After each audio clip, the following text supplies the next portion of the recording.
Situation, the combination section shown consists of a wide flange and a channel. The properties of each section are given.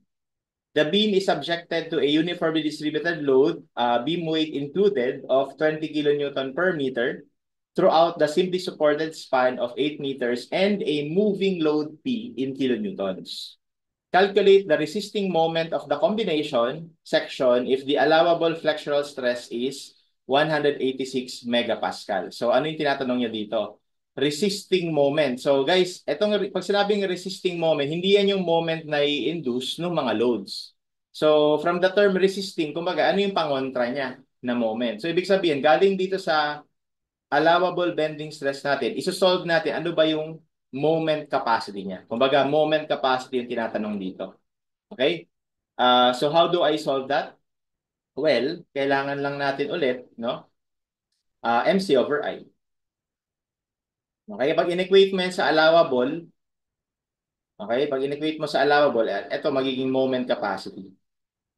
Okay? So, kailangan natin nung I tsaka nung C. So, of course, wala tayo parehas nun dahil built-up section na naman ito. So, ngayon, ang una natin kailangan malocate is yung centroid nito kasi obviously wala na sa gitna. So, para malocate yung centroid, let me use the top portion to be my reference. May reference natin. Okay, so ang centroid nitong wide flange nasa gitna. Di ba, nandito. And that is what?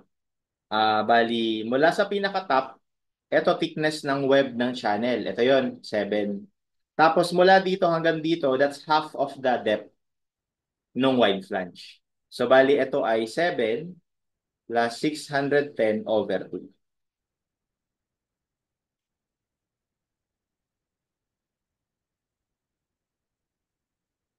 So that's 312 from the top.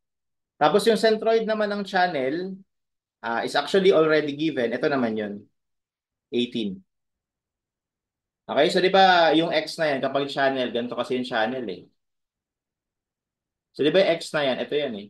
Mula dito hanggang dito, yan yung X. So ngayon, dahil itinumba mo yung channel, ito rin yung X na yun. Okay, so anyway, Varignon's theorem muna tayo para makuha yung location ng centroid. So let's say nandito yung centroid niyan. Tawagin na lang natin na Y bar. Okay, so to solve for that, bali total area times Y bar is equal to area ng channel times yung centroid ng channel na 18 plus yung area ng wide flange tapos times centroid niya na 312. Okay, tapos syempre itong total area is area ng channel plus area ng wide flange. So we have area ng channel 33892 times 18 plus area ng wide flange 15,935 times 312 over total area 3892 plus 15,935. So that gives me 254.29. Ayan. So now that we know that Y bar, we can now solve for the moment of inertia of the combined section. So for the moment of inertia naman, we need Ix, no? So again, transfer formula, summation lang ng centroidal inertia plus yung area d squared. Okay, so let's start with the channel section. So sa channel, ang gagamitin natin na I niya, kasi ito yung ano ng channel, oh. Kung channel lang yung pag-uusapan, ito yung Y niya. Ito yung X niya. No, baliktad, nakahiga kasi siya. Kaya ang gagamitin natin na centroidal moment of inertia niya is yung IY. Ito.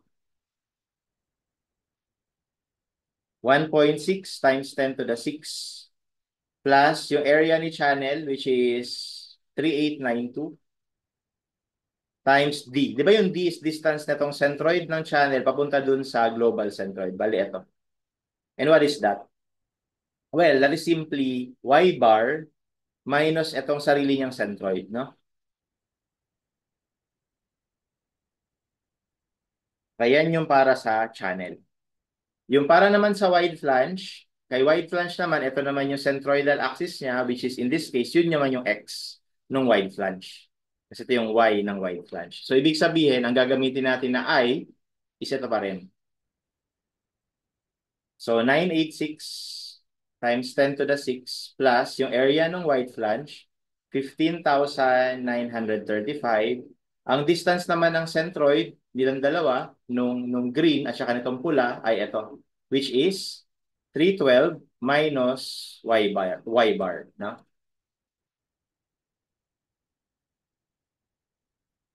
Squared. Ayan. So, therefore, that will give us our IX.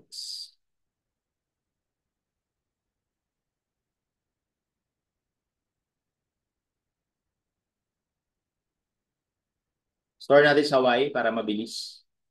No? So, 1.6 million plus 3892 y bar minus 18 squared plus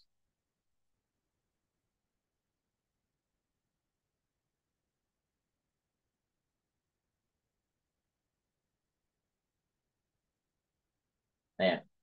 So that's your IX. Store natin dito. Okay, so that is actually 1257.97.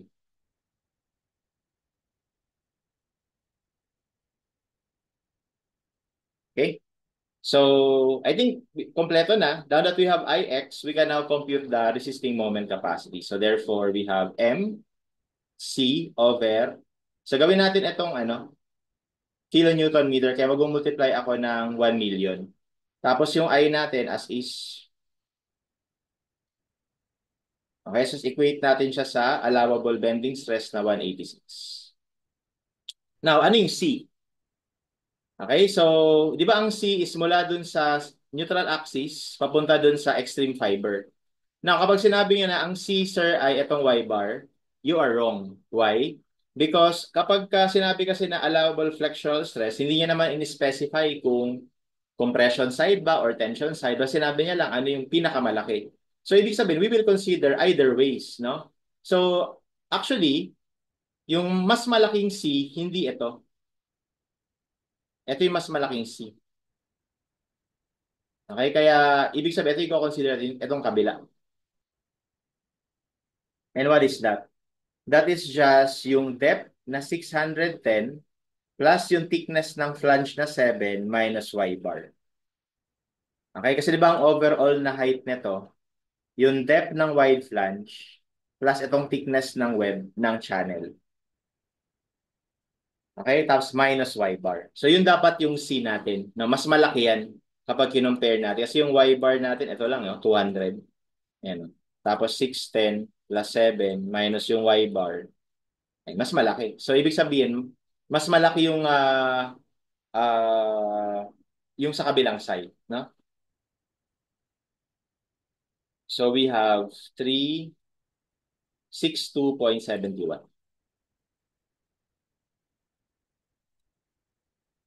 Or lagay ko na lang 610 plus 7 minus y bar.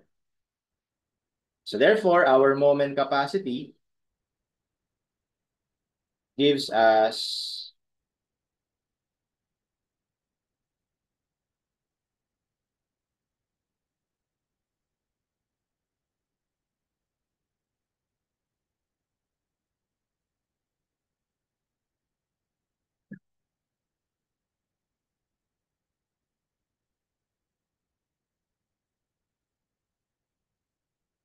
so gives us 645.09. This is already in kilonewton meters. Okay? So, therefore, our answer, actually may konting discrepancy, no? So, letter A, 644.6. Okay? Now, ano pong mangyayari, sir, kapag ang ginamit ko na C ay itong nasa kabila? O, tingnan natin. So, kapag yun ang ginamit natin na C, bali yung Y bar instead na itong kabilang side, ang lalabas sa atin na moment capacity is 920. Although wala sa choices, you might ask, no, paano ko nandyan? So, ano ang mas tama? Okay. So, ang mas tama po ay yung mas mababang moment. no, compared dun sa mas malaki. Why? Because we are talking about moment capacity, the resisting moment.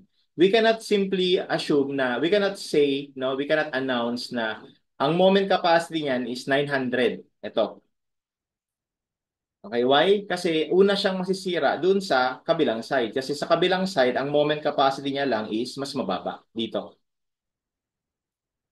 Okay? At dahil doon, ito ang mag-govern sa design. Dahil yan yung merong mas mababang moment capacity. Ibig sabihin, mas malaki yung stress dito. Bakit? Kasi mas malayo siya sa neutral axis.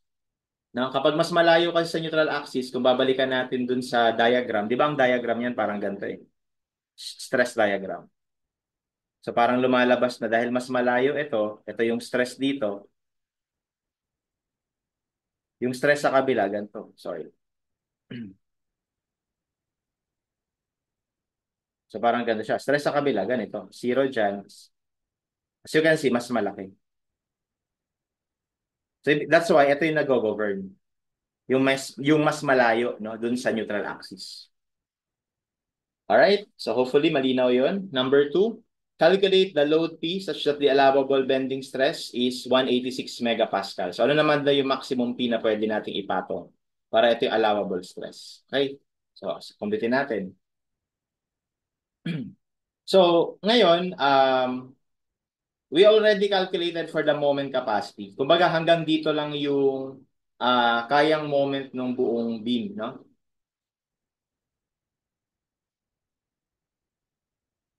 Okay? So dapat yung actual moment, no, hindi lalagpas dun sa moment capacity. Yun naman yung principle natin sa design, ano? Kung ano yung ipinatong mo, dapat hindi lalagpas dun sa kakayanan niya. So, well, pwede kasi na ano eh, pwede kasi na yung sa stress tayo magbabase. But it turns out na yung binigay kasi na stress dito, same lang naman dito. Kaya yung moment capacity dun sa number 2, same lang ng moment capacity dun sa number 1. Okay? And dahil doon, we can just instead use the moment capacity. So ano ba yung actual moment? So tingnan natin yung beam. Ang sabi sa problem, simply supported daw yan. Tapos merong uniform load na 20 kilonewton per meter. Tama ba? 20. Tapos may moving load na P. So dahil moving load yan, pwedeng lumipat-lipat yan. Pwedeng nandito yan, pwedeng nandito yan, and so on, no? Pero ang goal lang dito is syempre, in order for us to find the actual moment, kailangan natin yung pinakamalaking actual moment. At hindi ba ang pinakamalaking actual moment kapag moving single load ay kapag nilagay mo yung single load na yun sa gitna. Okay? That will produce the maximum possible actual moment kapag nasa gitna yung moving single load. So, because of that, no, we would be able to calculate the actual moment. So, bali, ang maximum moment niya nandito rin sa gitna. Okay? So, ang maximum moment niyan, dahil meron tayo ditong W o di W L squared over 8 plus yung moment na ipoproduce ng force sa gitna. Superposition na lang itong ginagawa ko. Hindi ba ang moment naman na ipoproduce itong P sa gitna ay PL over 4?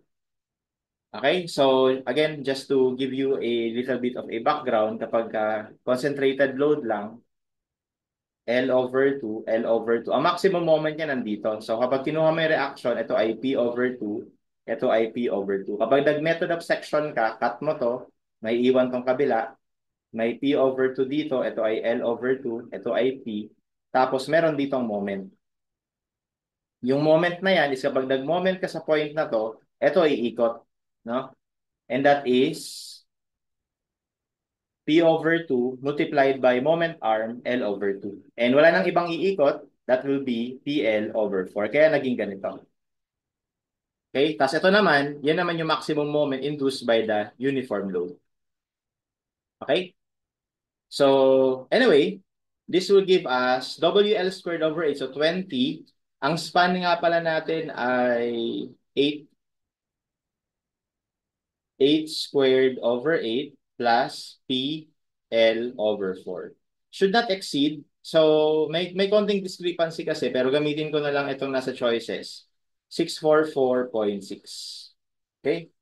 And solving for P, P, should not exceed. 644.6. Okay? And solving for P, P should not exceed. 644.6. Okay? And solving for P, P should not exceed. 644.6. Okay? And solving for P, P should not exceed. 644.6. Okay? And solving for P, P should not exceed. 644.6.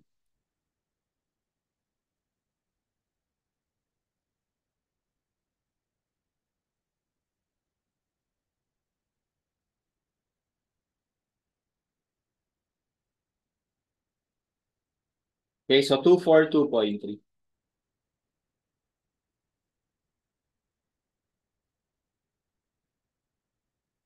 Hence, our answer here would be letter C. Okay? And lastly, if the Y flange and the channel were joined by a 220 mm diameter rivets spaced at 150 mm on center longitudinally throughout its length, calculate the allowable P if the allowable shear stress in the rivets is 100 megapascal. So sa number 3, hopefully naalala natin yung Ri over Vq, no, spacing ng rivets. Ri over Vq. Okay? Kumbaga, yung channel section natin, yung wide flange,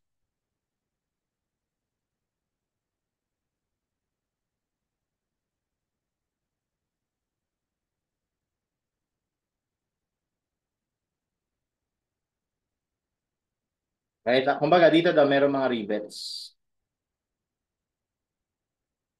Tapos dalawa, tigda dalawa kada layer. Okay, tapos yung binigay na spacing, ito yung spacing.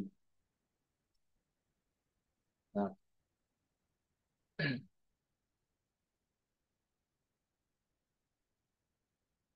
Okay, so ganyan, no? So, yung R natin is yung reaction ng rivets. Dito, ang binigay sa atin ay allowable shear stress ng isang rivet. So, ibig sabihin, convert natin sa R. So, dahil lang FV ay 100 megapascal. So, di ba, ang stress ay 4. So, bali yung 4 sa rivet R over area. No?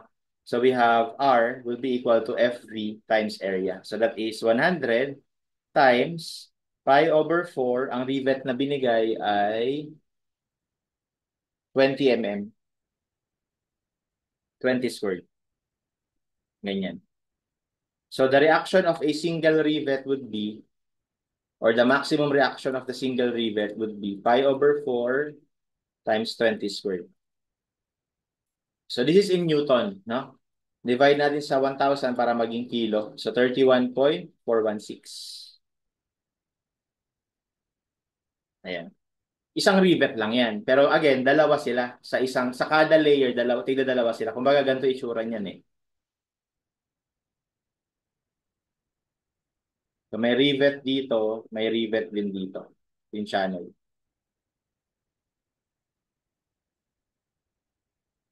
Yan, no?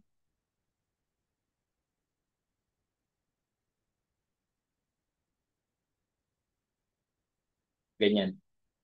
Okay? Kaya dito, yung R, total R natin should be twice nitong R na to. Tapos yung I, meron naman tayo niyan, yan yung moment of inertia natin. Yung V, yung spacing meron. Actually, yung number 3, tinatanong sa atin ano yung P, di ba? So, syempre, yung P would be directly related dito sa V. Ito kasi yung maximum shear force. So, pwede natin itong i-rewrite as V is equal to Ri over S times Q. Okay? And then lastly, kailangan ko rin itong Q na to. Yung Q na yan is, kung mababalikan natin, that is the statical moment of area above or below the fiber in question. In this case, yung fiber in question natin is itong fiber na to. Yan. Okay? Kasi nandyan yung shearing plane. Yan, nandyan yung shearing plane ng rivets. So, to calculate the Q, no, ang mangyayari diyan, ang gagalaw, ang kailangan natin i-consider for moment, itong wide flange above. Well, pwede namang itong above, itong wide flange, or pwedeng yung below, yung wide flange, no? Above is yung channel, tas yung below is yung wide flange. Itong fiber na to. Okay? Pero I think mas madali yung sa channel kasi nasa ibabaw siya eh. No? Mas madali yung sa channel. So sa channel na lang ako. So ang area ng channel times yung moment arm. So di ba ang centroid natin na itong built-up section nandito na eh. Nasa Y bar from the top. Okay? Tapos yung centroid ng channel nandito somewhere. Yan yung X na 18. So ibig sabihin yung moment arm natin ito. Which is Y bar minus 18. Okay? So this is gonna give me Y bar minus 18. Yan yung Q. Okay? And then from there, we can calculate for the maximum shear force. Okay? So ano yung R? Dalawang 31.416 kasi dalawang rivets. Yung I natin, itong I kanina, 1257.97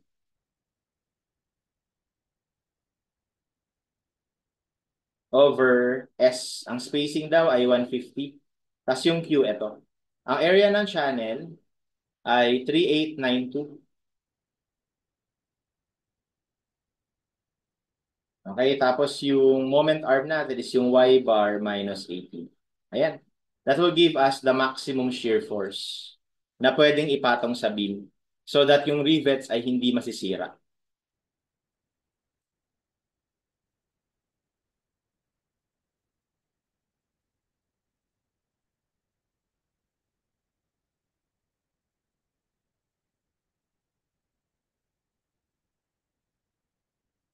Okay, and that gives me 572.99 kilonewtons. Okay? Tapos ngayon, makuha ko na yung maximum shear force na kailangan. So paano ngayon yung setup para makuha yung maximum shear force? So if I go back here, so alam naman natin no, by familiarity na yung shear force madalas, may maximum shear force ay madalas nasa supports. No, madalas. Okay, actually ito, pag kinompute mo yung reaction dito, it's going to be WL over 2 plus ito over 2, no? Yun yung magiging reaction dito. Okay, kaya lang, unahan ko na kayo, this is not the current location, this is not the most critical location of the moving load P based on shear. Okay, bakit? Kasi hindi mo na maximize dito yung reaction. Actually, kung babalikan ulit natin sa moving loads ng single load, pinakamalaki ang shear sa support kapag yung load mismo ay nakapatong dun sa support. Kaya babaguhin natin yung situation for number 3. So for number 3, ang magpuproduce sa atin ng maximum shear ay ganitong setup. This is still 20 kilonewton per meter. Kaya lang yung P natin dito ilalagay. Okay? So, eto ngayon, may reaction dyan. So, ang reaction niyan is just um, 20 times, di ba, 8 meter ito. 8 over 2 plus P. Okay? Well, paano makukuha yun? Pag nag-moment ka dito. Pero by looking at it na lang, no? Bakit ko kagad naisip to? Para lang bigyan ko na kagad kayo ng tip. Una, by superposition, kapag wala yung P, etong uniform load, di ba, ang magiging reaction niyan, kalahati. So, WL over 2. Tapos, nung nilagay mo yung P, nandyan mismo yung P nakapatong, o di yung magiging reaction dito dahil dun sa P only is also P. No? Kaya, it will turn out na yung total reaction natin dito will be ito. Alright? And ito na rin po yung magiging maximum shear. Okay? So therefore, equating the two, we have 20 times 8 over 2 plus P is equal to 572.99, and that gives us AP equal to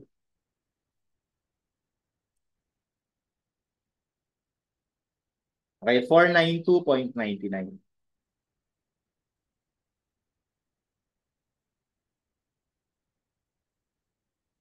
Okay? So actually, yan yung tamang sagot sa problem natin. No? Dapat 492.99. So syempre, piliin na lang natin dito yung nearest. Pero dapat ano yan mas mababa. So lagi ko lang 492.9. So anyway, ito na lang yung sagot. Pero the reason why meron akong discrepancy is because dun sa reference ko, ang area nitong channel is ano dapat? Nabaliktad ko to, no? 3829 dapat yan. Pag ginawa mo yan 3829, sasakto yung mga sagot natin dyan sa lahat. Sasakto yan. Okay? Pero again, the process no is tama naman. Yun nga lang yung given ay na typo no. Kaya yung mga nakuhang mga sagot medyo may discrepancy. Okay? Bakit